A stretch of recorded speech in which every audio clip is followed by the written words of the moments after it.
Þið eru að horfa á Reykjavíkur fréttir. Ég heiti Sanna Magdalena Mörtudóttir og við erum hér tvær og Dóra Hafsteinsdóttir er með mér í dag og við ætlum að fara svona yfir að helsta sem hefur átt sér stað innan borgarinnar. Þau svona mál sem að vöktu athygli og mál sósíalista sem að lagt fram á borgarstjórnarfundi að borgin hefji undirbúning að stofnun byggingarfélags Reykjavíkur.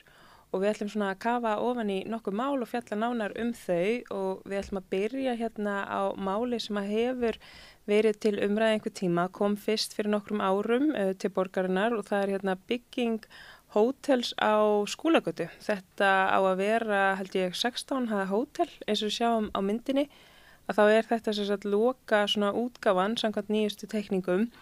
Það verður undir formerkjum Radisson Hotel og byggt úr einhverjum svona stálgrindar einingum, Dóra? Já, þetta er einhverjum stálgrindar einingar og svo verður mikil áhersla á gler og LED-ljós og þetta á vist að vera mjög örugt og þetta á að vera svona kallast á við Hallgrímskirkjuturn og á svona vera sækir útlitið í Hörpu og Hallgrímskirkjuturn og náttúruna og þetta á alltaf að vera mjög náttúrulegt og eins og sést og það er líka að tala það að almenningur eigi eftir að hafa mikinn aðgang að þessu hóteli og það hefur verið að glerlyfta upp með hliðinni fólk geti séð útsýnið en ég hef nú ekki ennþá séð það Radisson hóteli sem að mikið almenningi er að fara inn í. Einmitt. Á þetta vera sameiginlega rýmið eins og við sjáum á myndinni að þá er mynd af þakinu þar sem að það eru borð og stólar og svona Það verður væntanlega veitingastæður uppi en ég get ekki ímynda með að það verður mjög ódýr og svo er svona svört svona eins og blokkarhús við hliðina á. Það er byggt til þess að halda við turnina því hann er svolítið hár og sést þarna þetta svarta og það er á að selja almenningi íbúðir og ég get ekki alveg séð að þessar íbúðir eftir að vera það ódýrar að almenningur geti keypt þær. Ég finnst það mjög ólíklegt. Svo verður 3 hæða bílakjallari þarna undir og þetta á að vera svona eitthvað LED-ljós og þetta á að vera allt mjög náttúrulegt og kallast á við Hallgrímskirkjuna. Einmitt. Og við sósíalistar höfum sett aldrei svona spurningamerki á bakvið hóteluppbyggingu. Er þörf á svona turni í miðbænum? Þurfum við 16 hæða eða 17 hæða hótel 16 hæða, það er búið að breyta þessu. Fyrst átti þetta að vera einhverjir 3 turnar og svo var það minnka niður í 1 turn en það samræmdist ekki deiliskipulagi en það er vist búið að breyta deiliskipulagi nokkru sinnum síðan þá og svo þetta var eiginlega bara svona kassaturn, nú er búið að reyna að breyta honum þannig að við viljum frekar fá hann, eða fólk samþykkjan frekar en mér finnst þetta svona eins og við séum að byggja svona virkisvegg í kringum borgina, það er búið að skrýta það er svona lágreist byggð en svo alveg með fram sjónum þá verður þetta bara svona veggur af risa byggingum og mér finnst þetta einhvern veginn ekki passa alveg hér. Kannski í Dubai en ekki hér. Og svona hver er að kalla eftir þessu? Þú veist, þú einmitt spurðir álit á netinu og svona varst aðeins að velta spurningunni fram inn í hópi sósíalista, hvort þetta væri gott eða ekki og hvernig þetta hafi áhrif á svona íbúðauppbyggingu og ferðamanna straum og allt þetta. Hvað kom eitthvað svona áhugavert út af því? Nei, það var svona, fólk hélt kannski að það myndi þá losna frekar íbúðir sem eru seldar svona, leigðar í skammtímalegu til ferðamanna og fólk myndi ferðamenn myndi frekar fara á hótelið en þetta verður örugglega frekar dýrt hótel. Þannig ég held að það virki ekki. Það var svona misjafna skoðunar á því og við þyrftum ekki fleiri turna. Því að nú er líka komnar fréttir það að byggja hótel við hliðina það er rétt hjá lögreglustöðinni, við hliðina á, ekki Oddfellow, hvað heitir aftur? Já, Frímúrarahúsinu. Að þá kemur risastórt hótel vantarlega þar líka, það er nýja fréttir. Þannig að þetta einhvern veginn, við erum að fylla borgina af risastórum hótelbyggingum og svo nú eru nýjustu fréttir að það sé að minnka ferðamannaiðnaðurinn. Þannig að spurning hvaðan við ætlum að fá ferðamenn í öll þessi hótel. Og eins og Guðmundur Hrafn Arngrímsson, formaður samtaka leigjenda, hefur bent á að þá er ekki full nýting inn á öllum þessum hótelum sem eru til staðar, að það væri alveg hægt að nýta þessi hótel betur, það er ekki svo þau séu bara í fullri nýtingu, þannig að maður skilur ekki alveg þessa gríða svona þörf, eða þú veist, það virðist ekki vera þörf fyrir því að koma einhverju svona turni fyrir í miðbænum. Það er heldur ekki nóg að hafa aðstöðu fyrir ferðafólk bara í Reykjavík. Það þarf líka að vera að því fólk ekki að koma bara til Reykjavík til að skoða Ísland og svo fóla innviðir ekkit, þú veist, í landinu það fóla ekkit allar sem ferðamenn. Þannig þetta er svona ekkit, það er ekkit allir að koma að henga bara til að vera hóteli í miðbænum. Og við þurfum íbúðir, það er þar sem að þarf svona helst náttúrulega að huga íbúða uppbyggingu fyrir almenning. Já, allavega ekki fleiri turna við sjóin. Nei, emmitt. Við ætlum að fara í mál sem að sósíalistar hafa svona verið að leggja fram í borgarstjórn og það snýst að Reykjavíkurborg stofni byggingarfélag Reykjavíkur og markmiðið með því verði svona að borgin komi sjálf að uppbyggingu og með því þá sé hún ekki að treysta á þessa aðila í uppbyggingar ferli sem að hafa í rauninni áhuga og í rauninni alltaf að græða á uppbyggingunni. Þannig ef Reykjavíkurborg stígur svona meira inn í uppbygginguna sjálf gegnum byggingarfélag þá sé hún sjálf í þessari uppbyggingu og við höfum séð þetta í öðrum borgum í Evrópu, til dæmis í Þýskalandi og þar sem að borgin tekur þessa ábyrgð og lítur svo á að það sé hennar hlutverk að koma að þessari uppbyggingu og það var athyglisvert að sjá að borgarstjórinn Einar Þorsteinsson, hann svona ávist að hafa talað þetta á einhverju viðskiptaþingi eða viðskiptaráði þar sem hann svona velta fyrir sér hvort að það sé ekki bara ákall frá uppbyggingaraðilum fyrst að þeir sitja á lóðum og sé ekki að koma hlutunum í framkvæmd, hvort að það sé ekki bara ákall frá uppbyggingaraðilum að borgin bara sjálf byggi. Og við ætlum að sjá stutt myndskeið frá viðskiptaráði þar sem Einar með þessar vangaveltur. Við erum með neyðar ástand á húsnæðismarkaði og ég höfða til þessa salar það hvernig ætlum við að byggja upp samfélag þar sem að fólk býr við húsnæðisöryggi. Ég hlýtur það ekki að vera einhver samfélagsleg ábyrgð fjármálastofnana sem lána til framkvæmdalánin, þeirra sem að byggja, að þó það harðni aðeins á dalnum, að menn haldi samt áfram að byggja. Eða að því að við erum að tala hlutverk hins opinbera, þá svarið að Reykjavíkurborg stofni bara byggingafélag Reykjavíkur og byggja þetta sjálf. Við eigum lóðirnar, það skortir ekki lóðir. Ég spyr bara að því að það er enginn sem klappar fyrir því en ég meina við þurfum að hugsa hvernig ætlum við að taka móti öllum þessum hópi sem að vill búa hérna og verður að búa hérna að því að við þurfum störfin, þar að segja vinnuaflið ef að fjármálastofnanir og ef að verktakageirinn og félögin sem að þróa byggðina taka sig ekki á og eru tilbúin að byggja þrátt fyrir það að þau hagnist eitthvað aðeins minna á því. Ég meina þá getur maður ekki skoða það öðruvísi heldur en það sé ákall það að sveitarfélögin byggja þetta bara sjálf. Þið sitjið eftir með svarta bitur þá. Já. Það er nægur eftirspurning.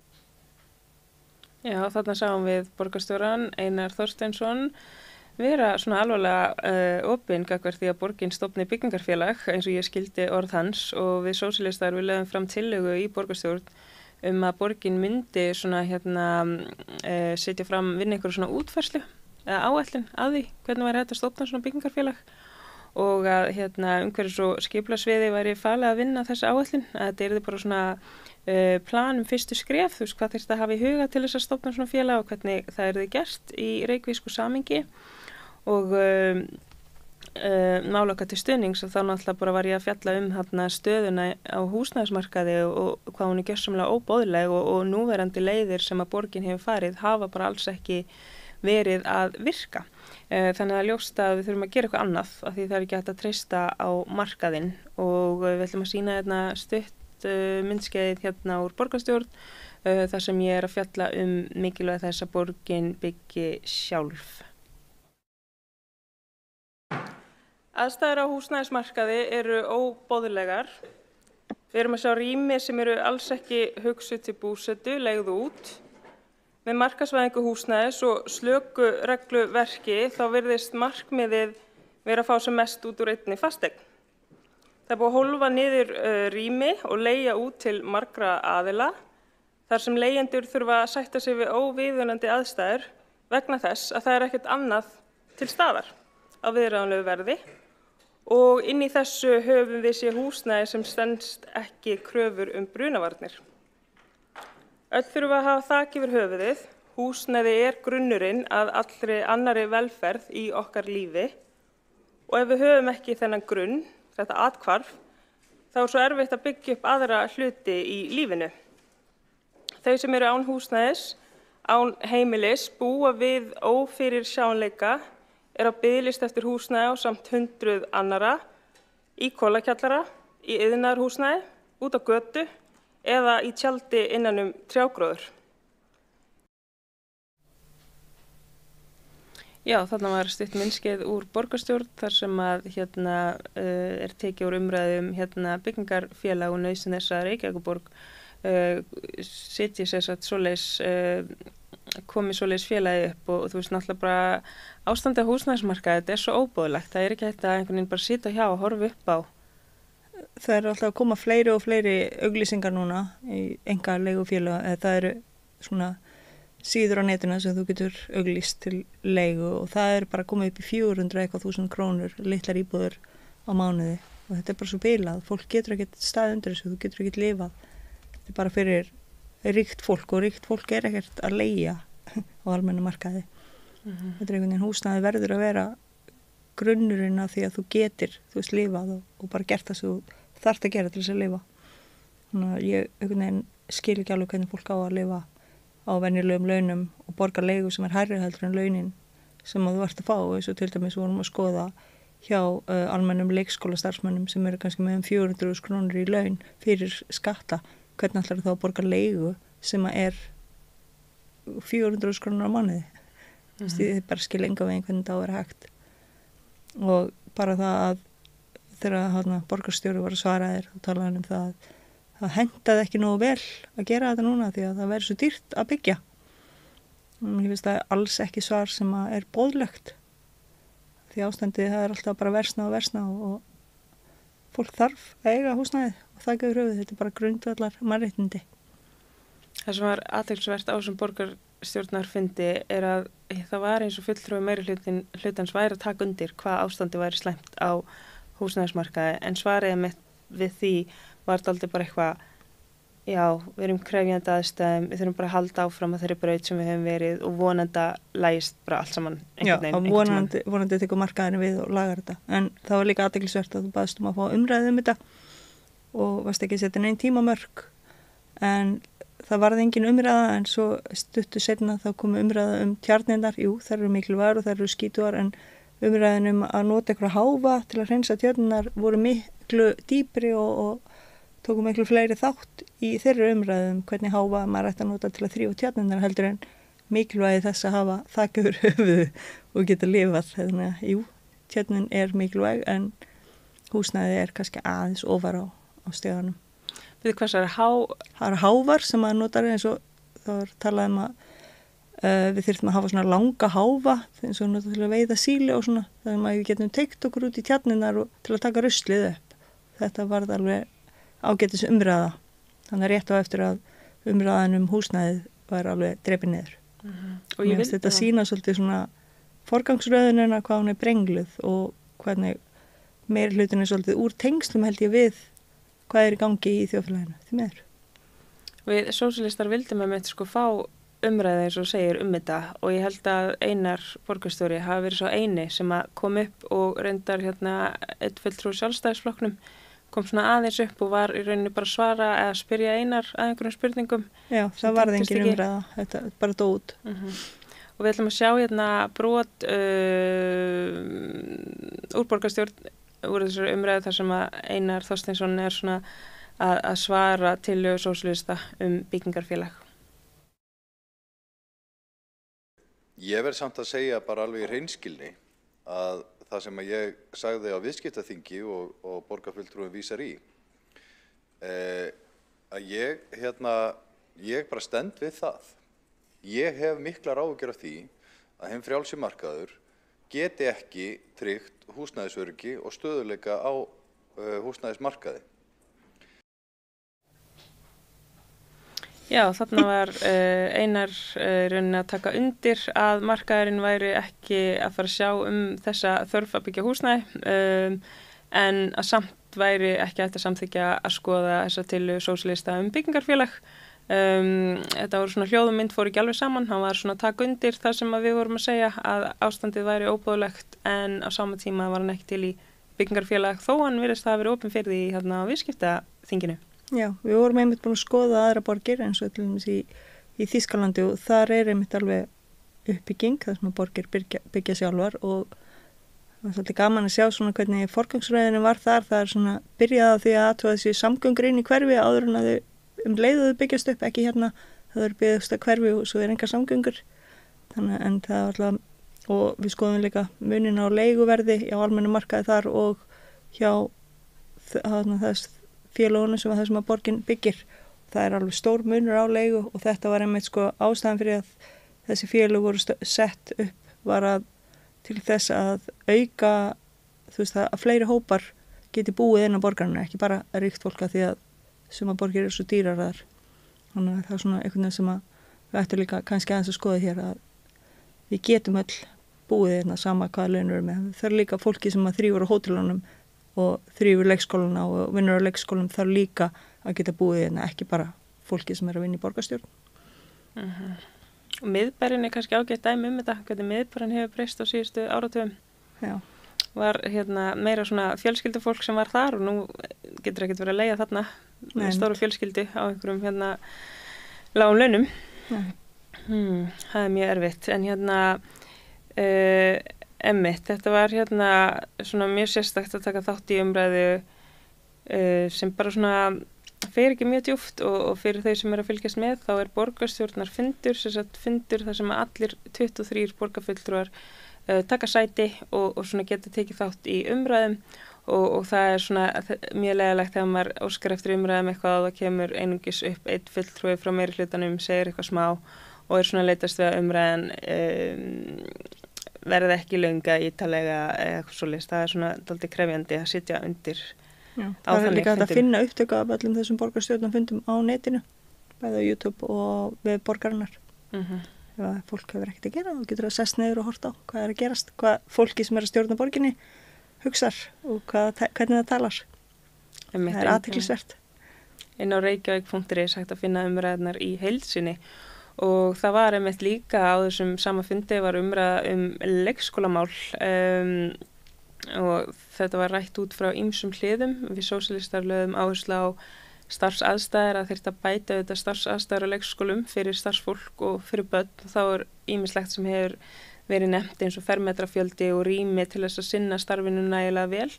Svona sem dæmi og þá kom hérna einmitt fram í umræðinni formaður skóla og frístundaráðs, hún Árelía sem að fór að tala launin á leikskólum. Við erum hérna með mynd úr frétt sem að birtist á vísir.is þar sem að það stendur hérna að Árelía segir láglaun leikskólakennara mýtu.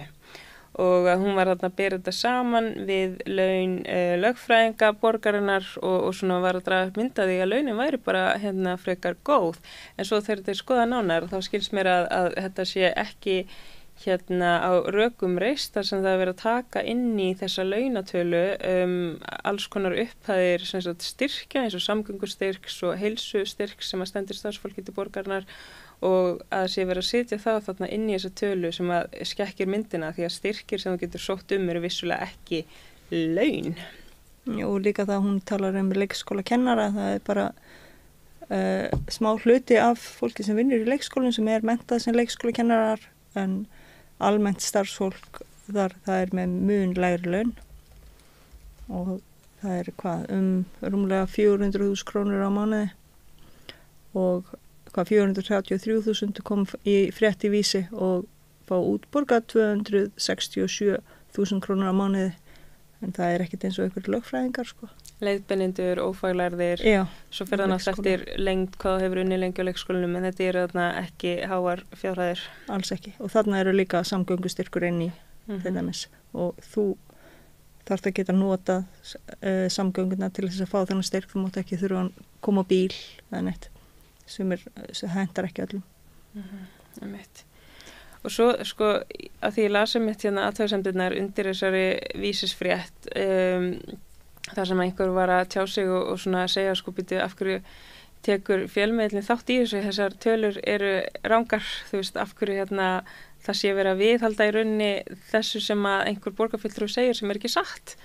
Það er líka mjög sérstakt, eða þú veist, auðvitað þarf að fjalla það að hún hafi sagt þetta á borgarstjórnarfundi, en þú veist, þetta er alveg líka, þú veist, fjölmiðlar móta alveg mikið hvernig við svona skynjum hlutina. Já, þannig það er líka, þetta er svona eins og skóla- og frístundasvið sé svolítið svona líka úr takti, svolítið upptekið af því að klappa sér á baki fyrir velunni störf, en ekki alltaf að taka inn réttmæta gagnrýni á hlutina, þau mega að vera betri en þeir eru. Það er ekki allt fullkomið, sko. Ef þið eruð að kveikja núna þá sitjum við hérna úr borgarstjórnar hópi sósíalista, Sanna Magdalena og Dóra Hafsteinsdóttir og erum að ræða svona helsta sem hefur átt sér í stað innan borgarinnar og við ætlum næst að fjallum sem sagt myndband velferðarsvið sem var sett upp á netinu og sem að fekk mikla gagnrýni og var í kjölfari tekið niður og Dóra, þú veist meira þetta? Já, mér var bent á, ég er admin, ekki góð íslenska, í hóp sem heitir Skinsegin, þar sem að við sem erum Skinsegin einhverf og það er svona annan taugaþroska og taugabreitileika en þeir sem eru svona í norminu erum saman og bent á að það væri komið myndband á YouTube sem að var eins og það hefði bara poppað upp úr fornöld og það var sett inn af keðjunni sem er starfseining innan velferðarsviðs Reykjavíkurborgar og þetta átti að vera fræðsla einhverfu. Myndbandi hét Einhverfa og einhverju rófið en þar var kona sem að var með hálftíma fyrirlestur einhverfu. Hún tók fram að hún væri hvorki einhverf en ég hefði einhverju sérstaka þekkingu á einhverfu en myndbandið talaði bara börn.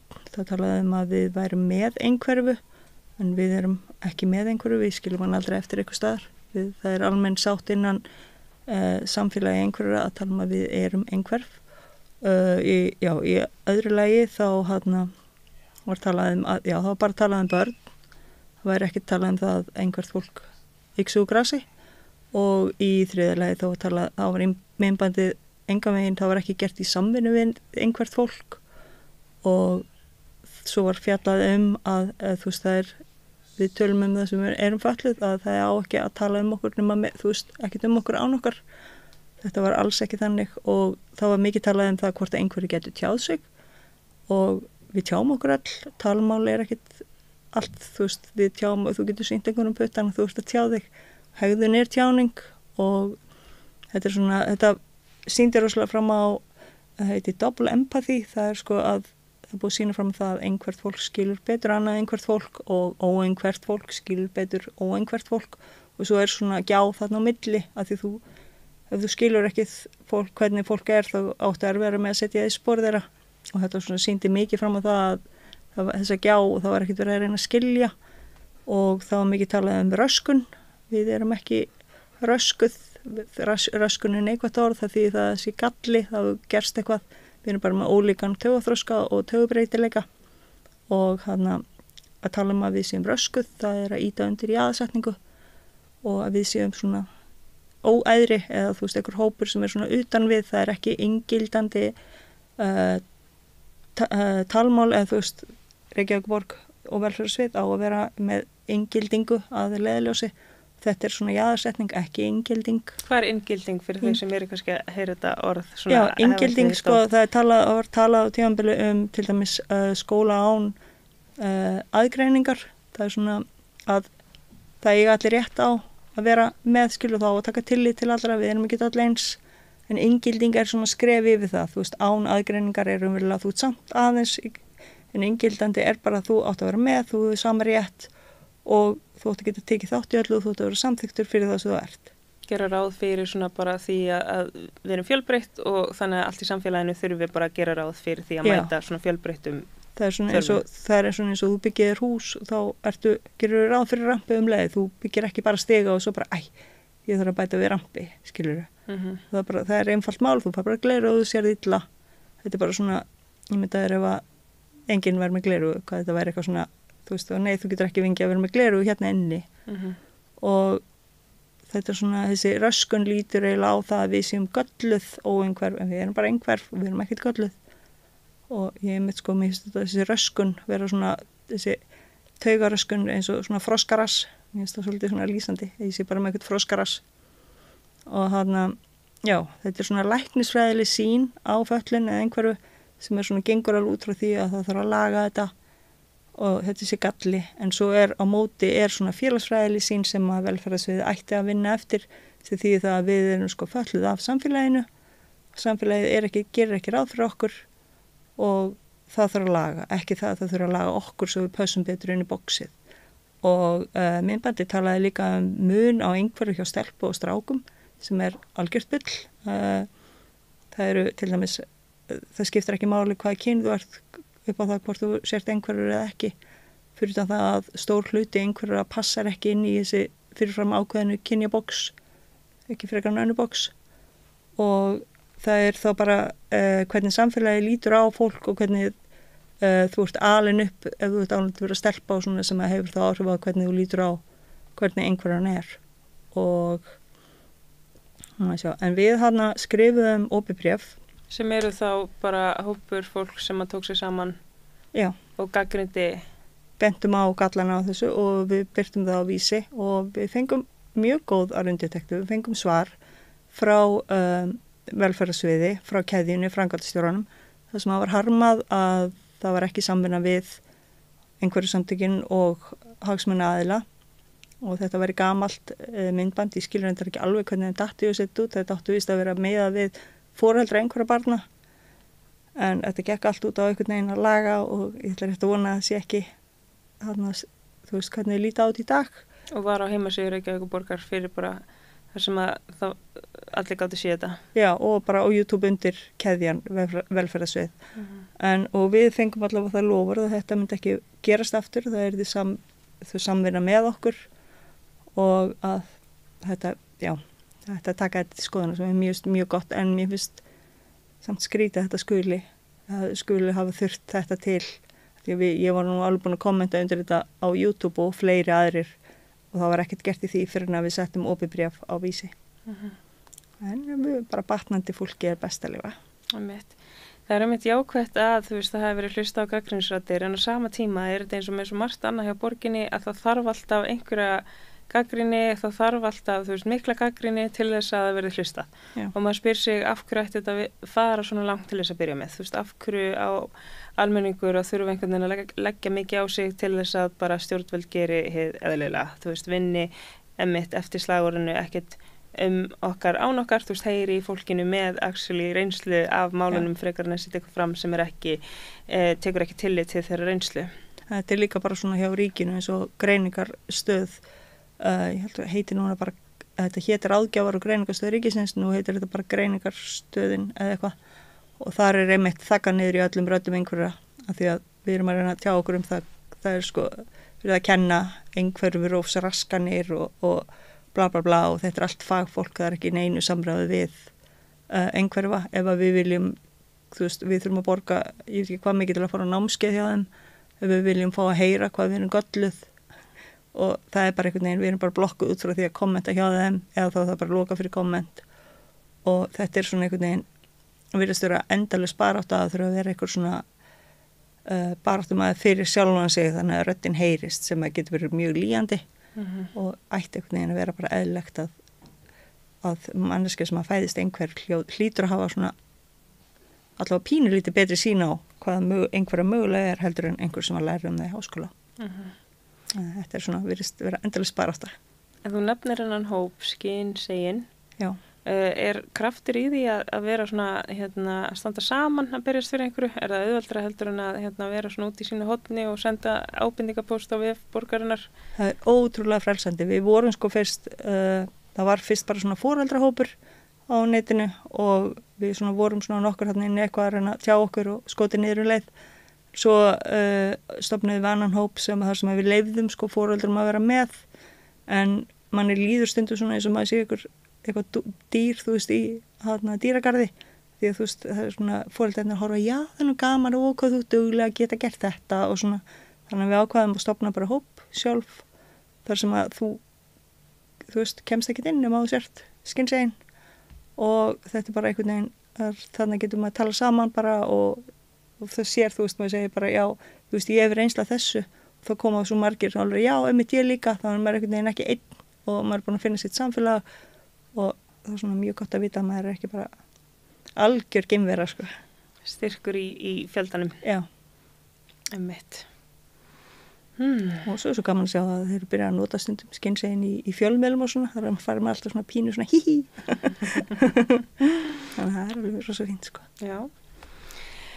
Svo ýmislegt sem við erum að halda áfram að skoða og munum greina frá þegar við erum svona búin að skoða nánar og það eins og til dæmis með við höfum verið að fá ábendingar bílastæðagjöld, bílahús, þau eru ekki allir eiguborgarinnar, sum eru einkarekin, þar hár kostnaður, það virðist ekki vera svona samræmd upplýsingagjöf varðandi bílastæðagjöld, alls konar þar sem við erum að skoða.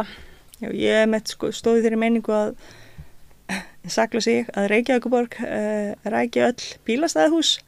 Kom mér svona skemmtilega óvart eftir eitt fund að það kom nokkru 1000 króna gjald fyrir daginn og ég fekk smá svona sjokk og svo fór ég að skoða þetta og þá einmitt virðist ekki vera neina, það engar reglur það hvað bílastæði að kosta eða hvernig á að merkja þau nema hjá Reykjavíkurborg en svo eru einkaaðilar sem að reka bæði bílastæði sem eru ofanjarðar og bílastæðahús og kjallara og það einhvern veginn virðist vera bara, þetta bara vilt að vestrið, ef þú vilt verða rík þá bara kaupir þér einhverstað bílastæði og byrjar að rukka og þetta svona eins og bara hjá Höfðatorgi þá þú leggur ofanjarðar þá borgaru ódýrasta gjaldið hjá Reykjavíkurborg ef þú ferði í bílastæðahúsið þá borgaru nokkur 1000 krónur fyrir 3 tíma og þannig að þetta svona, ég talaði þetta á umhverfis- og skipulagsráðsfundi og fekk að vita það að það væri ekki takt að stjórna, þetta væri enga eigur og það væri ekki takt að setja þak á það og það væri eitthvað skrítið að ég vildi gera það og þetta væri nú eins og alltaf setja þak á leigu og ég myndist á það, við vildum einmitt á sósíalistum setja leigu á, eða þú veist þak á leigu þannig ég var svona í smá minnilita þar. Ef þú farið rými í borgarlandinu þá finnst mér eðlilegt að borgin setja ykkur viðmið hvaða megi hvað gjaldtakan megi vera há af því að selja þjónustöðuna. Og allavega það sé alveg á hreinu hvað þú ert að borga og hvar þú ert að borga því það eru alls konar upp og það bara sumstaðar sérðu ekki draugulega auðvitað hvað þú að borga svo eru bara myndavélar og þú færð rukkun og þjónustugjald og þetta, þú veist, þetta er bara hleðst upp kostnaðurinn, þú ætlar kannski að borga en þú hefur ekki hugmyndum að það sé verið að rukka þarna, svo færð allt í hennu bara eitthvað í heimabankan og þú borgaðir ekki og bara mér finnst þetta svona svolítið svona flókið. Mér finnst þetta sko, ég held að markmið væri að fá bílana inn í bílahúsin af þú veist, þetta sé ekki svona ofanjarðar af því að þú veist, ég skil alveg það er eðlileg lógík að vilja hafa færri bílastæði ofanjarðar. Já. Þú veist, en já, ég held að það væri ódýrara. Þetta er ekki hvatning, það er líka eins og undir Hörpu þá að þú ferð þarna í Hafnarhúsinu og að þú ferð undir Hörpu aðeins þá ertu komið með gjald strax við þeim en þú sérði ekkert að þú keyrir aðeins inn fyrir hjá myndavölinn hjá þeim og þetta er líka eins og við tölum þar svolítið síðan við vorum að ræða það að P-merti bílar það var eitthvað rosalega flókið að þau fengi hana ákipis bílastæði í bílastæðahúsum en svo er víst búið að taka því nema hjá Hörpu þá þarf það að senda e-mail 3 klukkutíma áður kemur og sanna það að þú sért með P-mertan bíl og hvað það þarf að vera lengi því annars þá ertu rukkaður fyrir stæðið. Þetta er einhvern veginn ekki aðgengilegt. Nei, og heldur ekkert samræmda reglur og þú þarft alveg að skoða heimasíðuna þarna og finna það þar því þetta kemur hvergi fram. Þú veist, ef þú keyrir þarna beint inn og P-mertu bíl þá ertu svolítið sein að senda e-mail 3 klukkutíma áður. Þetta er svona ekki verið að auka aðgengi. Svona fyrir utan það að þú vilt minnka bílaðum fyrir það þarftu að laga almenningssamgöngur. Og þar er heldur betur þörf á. Já. En já, við erum að skoða þessi mál nánar og svo var samþykkt tillaga frá okkur sósíalistum sem kemur til framkvæmda núna í sumar þar sem að vera haldið þess að borgaraþing svona bara í rauninni stöðu og svona, hvað segir maður, þjónustu sem er í boði fyrir yngstu börnin. Við lögum þetta fram svona markmið var að halda borgarþingum leikskólamán og umönnin ungra barna og að þeir þá rætt hlutverk borgarinnar í þeim efnum sem á stöðu barna og barnafjölskyldna í Reykjavík og svo var þetta útfært nánar og flétta saman við aðra vinnu sem í gangi á borginni og það verður sem sagt haldið í sumar svona opið borgarþing þar sem foreldrar og bara þau sem hafa áhuga á þessu og jafnvel starfa í störfum. Vonandi koma allir borgarfulltrúarnir líka. Einmitt, þú veist, mæti og það verður bara svona gott samtal og bara svona hlustað á íbúa og þau sem með reynslu og við munum auglýsa nánar þegar að nær dregur. Þannig að fylgist með. Já. Takk fyrir að vera með okkur í dag. Þetta voru Reykjavíkur fréttir hér á Samstöðinni, Sanna og Dóra kveðja í dag.